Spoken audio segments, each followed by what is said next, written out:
फाथमलेस literature में आप सबका स्वागत है। मैं हूं आपका दोस्त साजिद अली खान। तो दोस्तों, आज हम देखने जा रहे हैं फर्स्ट फ्लाइट बुक का chapter number 3, 2 stories about flying. तो इस चैप्टर में दोस्तों एक्चुअली 2 पार्ट्स दिए हुए हैं। पहला स्टोरी है his first flight written by Liam O'Flaherty, and second story is Black Aeroplane written by Frederick Forsyth। दोस्तों आइए देखते हैं, इस वीडियो में हम सिर्फ पहला स्टोरी ही डिस्कस करेंगे वरना वीडियो बहुत लंबा हो जाएगा। तो आइए देखते हैं। Before you read, since the earliest times humans had dreamt of conquering the skies. Here are 2 stories about flying।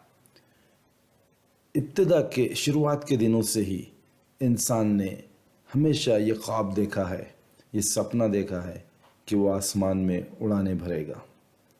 जैसा कि हमने राइट ब्रदर्स की स्टोरी भी सुनी थी दोस्तों। तो उड़ने की जो ख्वाहिश है, उड़ने की जो आशा, जो उम्मीद है, वो इंसान को बहुत ही शुरू से ही हमेशा उसके साथ रही है। तो इन 2 स्टोरीज में हमें ये देखना है कि किस प्रकार से वो अपनी ख्वाहिश को पूरा कर पाता है।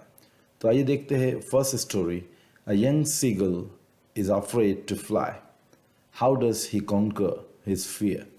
तो यंग सीगल, सीगल एक बर्ड का नाम है दोस्तों। तो उसे उड़ने में बहुत ही डर लग रहा था और उसने बाद में उस डर के ऊपर कैसे काबू पाया, किस तरीके से उसने अपने कंट्रोल में करके उड़ना सीखा। बहुत ही इंटरेस्टिंग स्टोरी है। आइए शुरू करते हैं। His first flight. The young seagull was alone on his ledge. अपने लेज पे, अपने जो narrow horizontal shelf projecting from a wall, जिसे क्लिफ कहते हैं, अपनी टेकड़ी जो होती है उसके ऊपर वो परिंदा जो है अकेला ही बैठा था।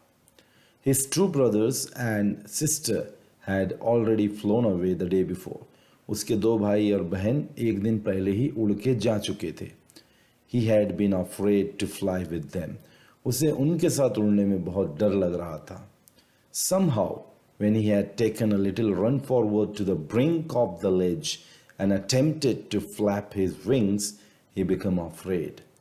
जैसे ही कुछ हिम्मत जुटाकर जब वो उड़ने की कोशिश करता, तो वो ब्रिंक यानी कि उसके किनारे पर जब आता, उस लेज के, उस टेकड़ी के जब वो किनारे पर आता, तो उड़ने की जो उसकी कोशिश होती है अपने पंख फैलाकर, तो वो किनारे पर आते ही वो सब डर उसको घेर लेता था। The great expanse of sea stretched down beneath and it was such a long way down, miles down. तो क्यों उसे डर लगता था दोस्तों? जैसे ही वो किनारे पर आता था तो उसको नीचे समंदर दिखाई देता था, पूरा पानी, हर तरफ पानी, जहाँ तक नज़र जाती है माइल्स एंड माइल्स, कई मीलों तक पानी ही दिखाई देता था, जिससे उसे डर लगता था और वो उड़ नहीं पा रहा था। He felt certain that his wings would never support him। उसे एक बात का पूरा यकीन था कि उसके पंख उसे सपोर्ट नहीं कर पाएंगे और वो पानी में डूब जाएगा। So he bent his head and ran away back to the little hole under the ledge where he slept at night। तब वो डर की वजह से फिर वो वापस हिम्मत हार कर चला जाता था अपने उसी होल में जहां वो पिछली रात सोया था। Even when each of his brothers and his little sister, whose wings were far shorter than his own, ran to the brink, flapped their wings and flew away, he failed to muster up courage to take that plunge which appeared to him so desperate। तो दोस्तों, यहाँ writer बता रहा है कि उसके जो भाई बहन थे उनके पंख इससे छोटे थे, साइज में कम थे, लेकिन फिर भी उनमें वो हिम्मत थी। Whose wings were far shorter than his own, ran to the brink, flapped their wing। उन्होंने अपने पंख फड़फड़ाए और उड़ गए। He failed to muster up courage। लेकिन ये वो हिम्मत जुटाने में बार बार फेल हो रहा था। कौन सी हिम्मत? कि वो पंख फड़फड़ाकर उसे वहाँ से जंप लगाना था। To take the plunge which appeared To him, so desperate. उसे वो बहुत ही डरावना लग रहा था. His father and mother had come around. अब उसके माता पिता जो है तो अतराफ में आ गए. Calling him shrilly. उसे डांटने लगे, स्कोल्डिंग करने लगे. Upbraiding him. इसका भी ऑलमोस्ट वही मीनिंग होता है डांटने के. Threatening to let him starve on his ledge unless he flew away. वो उसे धमकियां भी दे रहे थे कि अगर तू उड़ के नहीं आएगा तो तुझे यहीं पे भूखा मरना रहेगा, तुझे कोई खाने को नहीं देगा. But for the life of him he could not move. लेकिन उसे इतना डर लग रहा था दोस्तों कि अगर मैं उड़ूंगा तो मैं पानी में गिर जाऊंगा, इसलिए वो वहां से हिलने का नाम ही नहीं ले रहा था. दैट वॉज 24 आवर्स एगो. अब इस बात को, ये जो सिचुएशन हमने डिस्कस की है, 24 घंटे हो चुके थे. Since then nobody had come near him. यानी अब वो, उसके माता पिता सब जो है तो दूसरे जो बर्ड है उससे तंग आकर, समझा कर, बेजार आकर वहां से चले गए थे. अब उसके नज़दीक कोई नहीं आ रहा था. The day before, all day long he had watched his parents flying about with his brothers and sister, perfecting them in the art of flight, teaching them how to skim the waves and how to dive for fish. अब ये दूर से अपने भाई बहनों को देख रहा था कि उसके माता पिता उसको किस तरीके से उनको ट्रेनिंग दे रहे थे. काहे की ट्रेनिंग? कि कैसे उड़ना चाहिए, फ्लाइंग अबाउट, और किस तरीके से उस आर्ट में, उस फन में किस तरीके से महारत हासिल करनी चाहिए, और वेव से यानी कि लहरों से किस तरीके से बच के मछली के पकड़ने के लिए डाइव कैसे मारनी चाहिए, ये तमाम चीज़ों में वो उनको ट्रेनिंग दे रहे थे. He had, in fact, seen his older brother catch his first herring and devour it. उसने तो अपने छोटे भाई को पहली बार मछली, हेरिंग कहते हैं, एक सॉफ्ट सी फिश, उसको पकड़ के, डिवोर मीन्स एकदम गप खा लिया उसने पकड़ कर. यानी बहुत ही एकदम नादिदों की तरह, जैसा कभी उससे मिला ही नहीं, और फर्स्ट टाइम खा रहा है तो उसे वैसे ही लग रहा था. Standing on a rock while his parents circled round raising a proud cackle.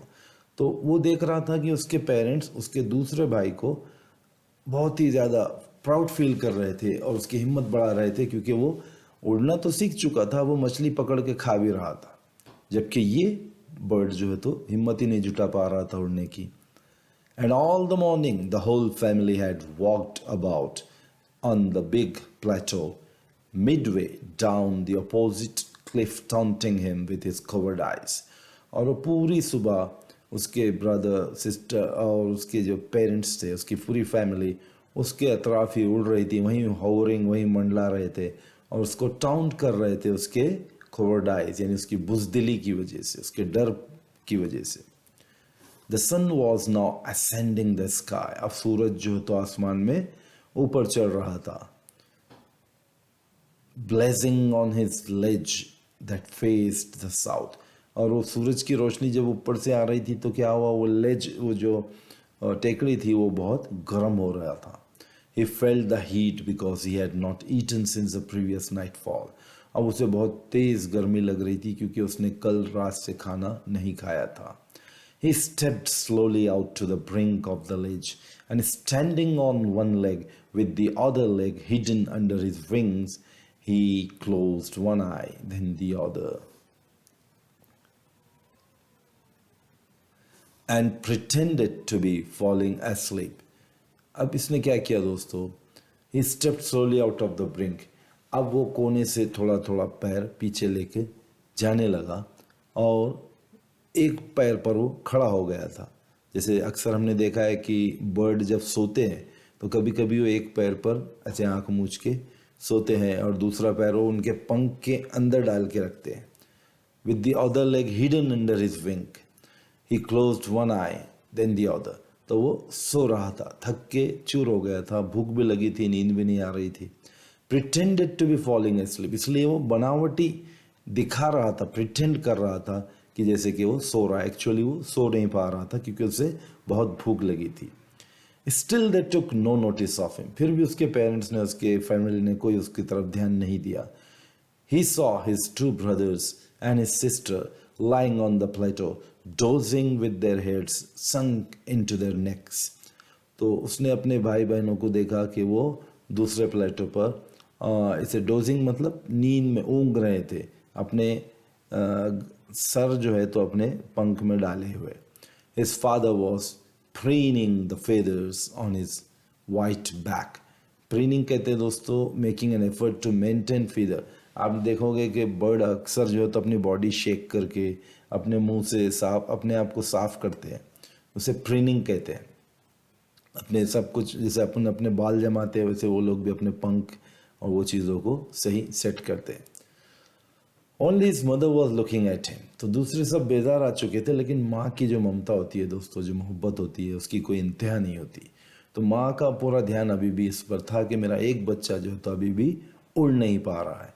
She was standing on a little high hump on the plateau, her white breast thrust forward. और माँ जो है तो उधर से कंटिन्यूसली इसके ऊपर ध्यान रख रही थी, देख रही थी। Now and again she tore at a piece of fish that lay at her feet and then scraped each side of her beak on the rock. अब जो है तो उसने क्या किया था दोस्तों, उसकी माँ ने एक मछली के टुकड़े को निकाल कर जो है तो एक स्क्रैप, उसका एक पीस लेकर each side of her beak, उसके चोंच में लेकर वो आ रही थी। The sight of the food maddened him. अब जैसे ही इसने ये, क्योंकि बहुत भूखा था, जैसे ही इसकी नज़र पड़ी उस फूड के टुकड़े पर तो वो बहुत ही दीवानों जैसा बिहेव करने लगा। इससे पता चलता है कि उसे बहुत ज़्यादा भूख लगी थी। How he loved to tear food that way, scraping his beak now and again to whet it. तो दोस्तों परिंदे अक्सर अपने चोंच को शार्प करने के लिए, अपने बीक को शार्प करने के लिए वो रगड़ते रहते हैं ताकि वो शिकार में उनके लिए आसानी हो। तो यहाँ पर वो भी ऐसे ही उसको याद आ रहा था कि किस तरीके से जो है तो वो अपने पीस को खाता था मछली के। Ga ga ga he cried begging her to bring him some food. और वो आवाज़ें निकालने लगा उसकी माँ को देखकर और उसकी रिक्वेस्ट करने लगा कि मुझे खाने को दो। She scream back derisively. लेकिन वो उसकी माँ जो है तो चिल्लाने लगी, उसके ऊपर गुस्सा होने लगी। Derisively in a manner showing someone that he or she is stupid. वो उसे ये बताना चाह रही थी कि तुम stupid हो, बेवकूफ़ हो, दूसरे सब बच्चे उड़ गए हैं, तुम नहीं उड़ रहे हो। But he kept calling plaintively. लेकिन ये बार बार फिर भी चिल्लाता ही रहा माँ के लिए। And after a minute or so he uttered a joyful scream.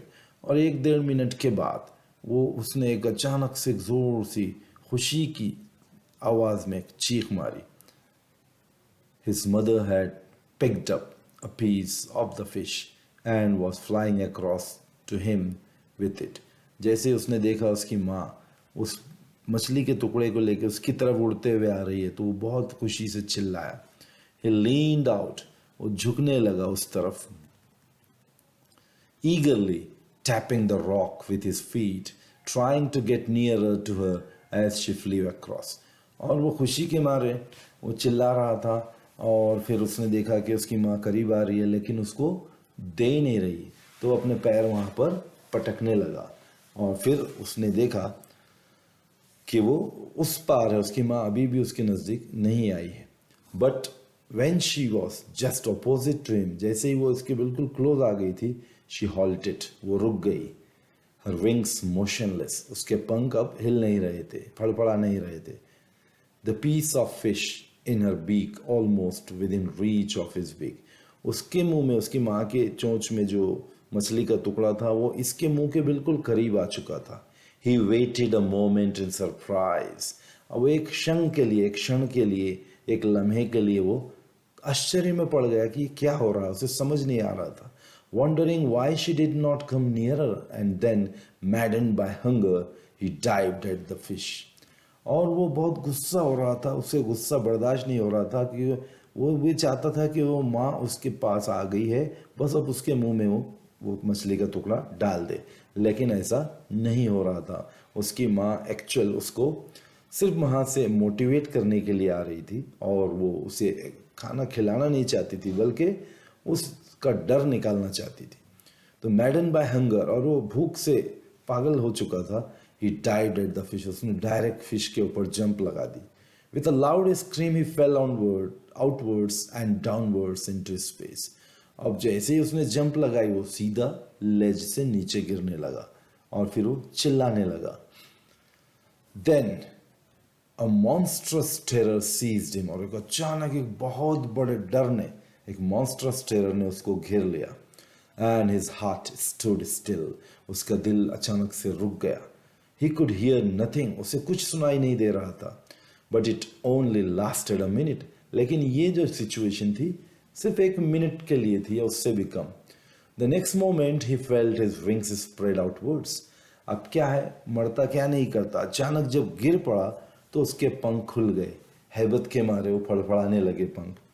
The wing rushed against his breast feathers, then under his stomach and against his wings.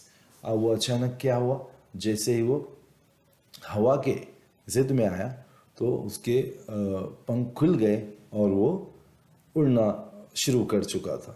He could feel the tip of his wings cutting through the air. और उसको ये महसूस हो रहा था कि उसके पंख का जो किनारे है, जो टिप है, वो हवा को काट रहे हैं, क्योंकि ये फर्स्ट एक्सपीरियंस था लाइफ में, फर्स्ट टाइम वो उड़ रहा था. He was not falling headlong down. वो बिल्कुल सर के बल नीचे नहीं गिर रहा था, क्योंकि अब वो उड़ने लगा था.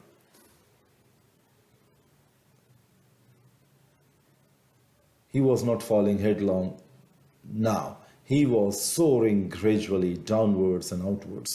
अब वो उड़ रहा था धीरे धीरे, कभी नीचे कभी ऊपर. He was no longer afraid. अब उसे डर भी नहीं लग रहा था, क्योंकि वो डर निकल चुका था. He just felt a bit dizzy. Then he flapped his wings once and he soared upward. Ga ga ga ga ga ga ga. Kola. His mother swooped past him, her wings making a loud noise. He answered her with another scream. अब वो खुशी से उसकी माँ भी बहुत खुश होकर चीखने लगी और एकदम अचानक आके उसके पास से उड़ती हुई निकल गई. तो ये भी कुछ मतलब खुशी के मारे चिल्लाने लगा. Then his father flew over him screaming. उसका फादर भी बहुत खुश हुए, वो भी वहाँ उड़ते हुए आए चिल्लाते हुए. He saw his two brothers and his sister flying around him, curveting and banking and soaring and diving. Curveting कहते हैं दोस्तों leaping like a horse. ये सब खुशी के मारे ये सब चीज़ें कर रही थी उसकी फैमिली. Banking यानी flying with one wing higher than the other. जब बहुत ज़्यादा खुश होता है बर्ड तो वो एक पंख नीचे एक ऊपर करके कभी राइट कभी लेफ्ट ऐसे उड़ता है. Then he completely forgot that he had not always been able to fly. अब वो पूरी तरीके से भूल चुका था कि कभी उसे उड़ना आता ही नहीं था, वो पूरा भूल गया था. And commended himself to dive and soar and curve, shrieking shrilly. और वो चिल्ला रहा था गुस्से के खुशी के मारे चीख रहा था और उड़ रहा था, मजे ले रहा था उड़ान के. He was near the sea now. अब वो बिल्कुल पानी के करीब जा चुका था, समंदर के करीब जा चुका था. Flying straight over it. अब बिल्कुल उसके ऊपर उड़ रहा था, लेकिन अब उसे डर नहीं लग रहा था. Facing straight out over the ocean. बिल्कुल समंदर के ऊपर था. He saw a vast green sea beneath him. उसने देखा कि नीचे बहुत लंबा चौड़ा समंदर फैला हुआ है उसके नीचे. With little ridges moving over it, and he turned his beak sideways and carved amusedly. तो तब उसने देखा कि पानी की लहरें कैसी जा रही है उसके नीचे से. And then sideways and carved amused. अब बहुत ही अम्यूजिंग उसको फील हो रहा था, उसको बहुत मज़ा आ रहा था उड़ने में. His parents and his brothers and sister had landed on this green flooring ahead of him. अब इसकी जो फैमिली थी वो उस ग्रीन फ्लोरिंग यानी वो हरे हरे पानी के ऊपर वो उतर चुके थे, लैंड हो चुके थे. They were beckoning to him. वो इसे बुला रहे थे. Beckon means बुलाना, आवाज़ें देना, मोटिवेट करना अपनी तरफ आने के लिए. Calling shrilly, और उसे डांट रहे थे, चिल्ला रहे थे उसके ऊपर. He dropped his legs to stand on the green sea. ये भी आ गया वहाँ पर, ये भी सोचा कि मैं अपने पैर से उस हरी हरी, वो उसे घास समझ रहा था, एक्चुअल वो मोस थी, काई थी जो पानी पे तैर रही थी. His legs sank into it. जाहिर सी बात है पानी पर तो कोई उतर नहीं सकता है, खड़े नहीं हो सकता है, तो उसके जो पैर है सीधा पानी के अंदर चले गए थे. He screamed with fright and attempted to rise again, flapping his wings. और वो ये समझ के उतरा था कि वो एक हार्ड सरफेस है, सॉलिड सरफेस है, वो उतर जाएगा ग्रीन उस पर. लेकिन वो क्या था, वो वाटर था, पानी था, उस पर हरी हरी घास. तो वो जैसे ही पैर अंदर डूबने लगे तो वो बहुत ज़्यादा डर के मारे चिल्ला उठा और फिर से उसके पंख फड़फड़ाने लगा ताकि वो डूब ना जाए, उड़ जाए वहाँ से वापस. But he was tired and weak with hunger. लेकिन अब वो बहुत थक चुका था, एनर्जी बिल्कुल नहीं थी और कमज़ोरी थी क्योंकि वो भूखा था. And he could not rise, और वो फिर वापस उड़ नहीं पाया ऊपर, इतनी उसमें ताकत नहीं थी. एग्जॉस्टेड, पूरा थका हुआ था बाय द स्ट्रेंज एक्सरसाइज. अब ये जो उड़ने की जो एक्सरसाइज थी, ये उसके लिए एक स्ट्रेंज एक्सरसाइज थी दोस्तों, तो वो उससे थक चुका था. His feet sank into the green sea. उसके जो पैर थे वो हरे समुंदर में नीचे डूब चुके थे. And then his belly touched it. और उसका जो पेट था उसने उसे टच किया, नीचे की जो ग्रीनरी थी. And he sank no further. अब वो उससे ज़्यादा अंदर डूब नहीं पा रहा था क्योंकि वो फ्लोट कर रहा था. He was floating on it. अब उस पर तैर रहा था without any effort. Try to understand दोस्तों, फ्लोट और स्विम में फ़र्क होता है. स्विम में हम अपनी एनर्जी से तैरते हैं और फ्लोट में विदाउट एनर्जी. अक्सर लाइफलेस थिंग जो है फ्लोट करती है. जैसे जानदार भी अगर कोई है, मर जाने के बाद वो बॉडी फ्लोट करती है. लकड़ी या कोई और भी ऑब्जेक्ट है वो फ्लोट करता है. तो यहाँ पर वो फ्लोट कर रहा था, यानी कि without any action. And around him his family was screaming. और उसके अतराफ उसकी पूरी फैमिली आके चिल्ला रही थी. प्रेजिंग हिम, उसकी तारीफें, प्रशंसा कर रही थी. And their beaks were offering him scraps of dog fish. और उनके सब उसके भाई बहन, उसके माता पिता जो है तो आके उसे फिश ऑफर कर रहे थे क्योंकि वो सब इससे खुश हो चुके थे क्योंकि वो अब उड़ना सीख चुका था. He had made his first flight. किस लिए ये सब खुशियां मना रहे थे? क्योंकि वो उसने अभी अपनी पहली उड़ान सीख ली थी. आइए दोस्तों, वीडियो ख़त्म करने से पहले हम कुछ क्वेश्चन को डिस्कस कर लेते हैं यहाँ पर. Think about the text. Why was the young seagull afraid to fly? तो दोस्तों जाहिर सी बात है, young seagull was afraid to fly because he used to think कि as soon as he will fly his wings will not support him and he will fall into the ocean. Do you think all young birds are afraid to make their first flight? Maybe or may not be. हम इतना guarantee से नहीं बोल सकते हैं कि हर नया bird, हर young bird बिल्कुल डरता ही होगा. कोई निडर भी होगा. और are some birds more timid than others? It might be. क्या कुछ बर्ड दूसरों से ज़्यादा डरपोक होते हैं? हो भी सकते हैं. वी कैन नॉट से surely. Do you think a human baby also finds it a challenge to take its first steps? हाँ, ऑफ कोर्स, ये तो हम बोल सकते हैं कि इंसान का भी बच्चा जो है वो भी जब पहले पहले कदम डालता है तो उसे भी डर लगता है. डर तो हर किसी को लगता है. It's a natural thing. Okay, next question. The sight of the food madden him.